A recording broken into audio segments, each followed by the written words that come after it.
People have been playing games with shuttlecocks for millennia. In the mid-19th century, the British codified a game they called badminton, in which players hit a shuttlecock back and forth over a net. Made of feathers and cork, the shuttlecock predates the badminton game by thousands of years. Many people are familiar with the widely popular plastic shuttlecocks used for badminton games in backyards everywhere. But serious players use the original feathered shuttlecock. This facility uses duck feathers to build their shuttlecocks. Once delivered, workers start by aligning them with the feather side up and storing them in cups in preparation for the next phase of production. Having the feathers aligned makes it easier for a worker to feed them one by one into a specialized sorting machine. This device has 26 different sensors that measure the parameters of each feather. The feathers must be a specific size and have a precise angle to them. The machine sorts feathers of the same size and angle into different bins. Sometimes the sensors are unable to measure certain feathers, and they fall into a separate bin. A worker uses a specially calibrated chart to measure these feathers by hand. The tips of these shuttlecocks are made of cork and synthetic foam covered with white leather. It's time to start assembling the shuttlecocks.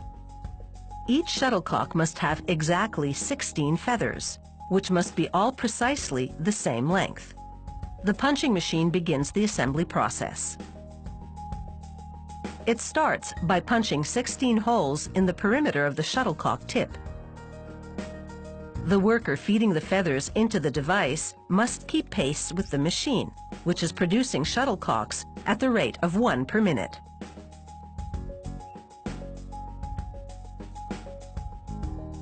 A worker uses flat-nose pliers to carefully adjust the angle of each feather. She then places the shuttlecocks inside a miniature wind tunnel to see if they're properly balanced. On some shuttlecocks, each feather might have a slightly different angle to maximize balance. Once the angle of the feathers has been adjusted, they're transferred to a machine engineered to apply a bead of glue around the interior perimeter of the shuttlecock tip. This helps fix the stems of the feathers in place. To further stabilize the feathers, workers place them in a specialized sewing machine that binds them securely together with 2 rows of thread. The threads stitch each feather to the next. This process strengthens the shuttlecocks, helping them maintain their shape even when they're getting slammed back and forth over a net.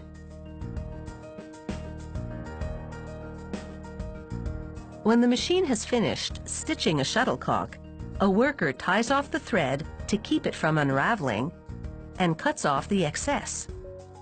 Finally, she evens out the thread rows. With the threads in place, the shuttlecocks must undergo a final tuning. A worker once again adjusts the feathers to ensure proper balance. A machine applies glue to the threads on the shuttlecock, locking them in place to give them the necessary rigidity. The thread is calibrated to quickly absorb glue.